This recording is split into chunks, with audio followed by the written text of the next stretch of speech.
We are here to answer one of our most asked questions, which is, when should I call the midwife when my labour has started? Well, look, I think most people, when they ask us this question, it's because they want a very definite, this is how many contractions you should be having, and this is the times it should be apart, and this is exactly how you should be feeling, and this is what will happen. But it really isn't that simple, because we are human beings and we all work differently. For me personally, and for what we kind of believe, call the midwife when you are ready to call the midwife. Yeah. When you are at the point where you are having contractions, they're coming frequently, and you're like, I need a little bit of extra help. I would like to go to the hospital because I would like some gas and air. Or I'm having a home birth, and at this point I feel like I would like the midwives here, so I'm going to call them to get them to come here. There's no real, this is exactly what should be happening for you to call them.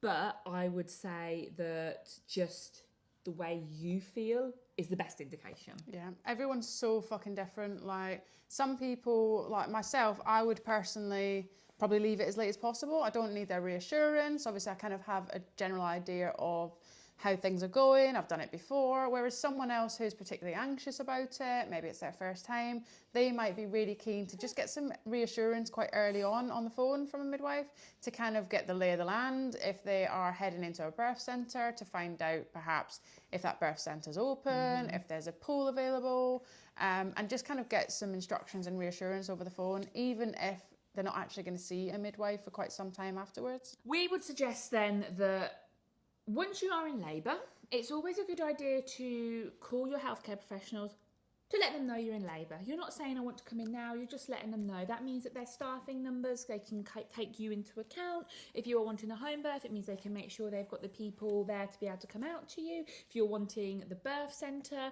that means that they can ensure that there are people there to staff the birth centre. You know, it's just a heads up for them. Now, you don't have to do that, but it is a nice courtesy for them, and it does sometimes give you the reassurance that actually I am going to be able to get the birth that I wanted because XYZ. Or it might do the opposite and they say there's no midwives for your home birth, or they say the birth centre isn't open, and then that gives you the opportunity to decide what you want to do whilst you're still in early labour, so that you can spend a bit of time thinking and talking about it. Now, what people might be looking for when they're calling in is some sort of definitive kind of, oh, right, it sounds like your labour has progressed to this and your baby's going to be born at X time, and it just doesn't work like that. What you might find is that you call in thinking, you know, things have really been progressing for a while, and it might be that the midwife says, you sound pretty calm, I think it's very early, basically don't get in touch for ages, don't look for our support because you sound fine, I think you're being dramatic. And we hear things like that all the time, where people have said, you know, I called and they said I wasn't in labour, and then by the time I decided to head into the hospital, I got there and popped my baby out almost immediately afterwards. So sometimes the midwives don't know how your labour's progressing either. No, and what's a shame is they do it by the tone of your voice.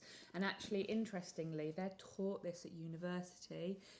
When they are brand new midwives, that the way you sound on the end of the phone will determine whether they say to come in or not. And you'd think that's an old school practice. They don't do that anymore. No, they do, because we've had it confirmed to us by student midwives that they are still using that system to say yes or no to coming in. And unfortunately, people like us are scuppering those ideas because people are phoning and they're sounding very calm, and so the midwives are going, you're not in labour, you're fine. So hypnobirthing is great, but it has fucked it in that way for the midwives because they just don't know. There was a chat in our community group on Facebook very recently, actually, about a similar sort of thing, where someone was basically saying they'd been told, oh, you're just in really early labour. She was told to take paracetamol, which she didn't want to take, which, if you don't already know, then paracetamol, if you are in any form of pain, paracetamol doesn't normally touch it, does it? But particularly with labour, it can actually inhibit some of the hormones that we use to have labour progress, so it can kind of hinder more than it helps.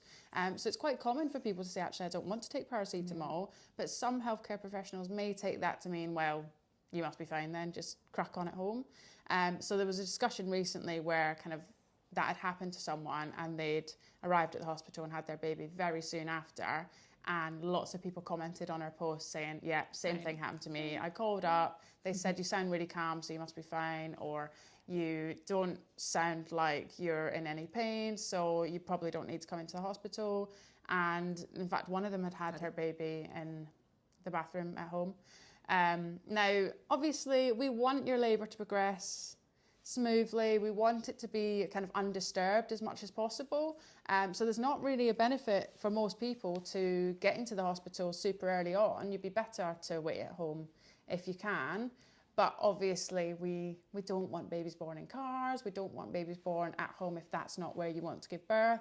So it's a bit of like you're walking that fine line, aren't you? Yeah, and a good way of helping yourself there is getting your birth partner, whoever is there helping you when you're at home, to call for you. Now, they will still want to speak to you, but one of the things that we tell all of our clients to do is birth partners say, yep, that's fine, you can speak with them.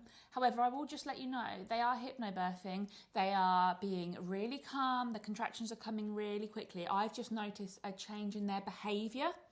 And a change in the noises they're making, but they still seem really calm because they've really studied hypnobirthing, and that then gives the midwives a little bit more of an insight into how you are progressing along, and how you are feeling and what sort of study you've done before going into labour, and then people are more likely to be accepting of what you are saying. They should just be accepting of what you're saying anyway, but unfortunately sometimes we have to do these little bits of manipulation, so that's a really, really good one for birth partners to do. Now, if you do want to time contractions, now we wouldn't recommend it. However, I completely understand that as humans we like timings, we like to be able to look at things, you know, all of that stuff. So there are some rough estimates of when you should call the hospital, the midwives, your care providers, whoever it is, to talk about moving or them coming to you.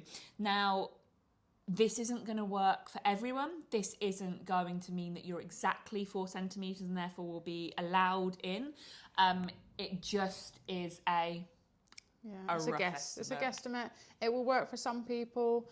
So the guide is, and it is a guide, it's a complete guess. Some men sat in a room and decided that this was kind of the rule of thumb. So make of that what you will. Yeah. But it is, if you are having 4 surges in 10 minutes, lasting 1 minute consistently, and if you've already had a baby in the past, then 3 surges in 10 minutes, lasting 1 minute consistently. Now, we cannot promise that if that's how your surges are timing, that you're definitely in active labour. And we can't promise that when you're in active labour, that that's how your surges would be coming if you were timing them.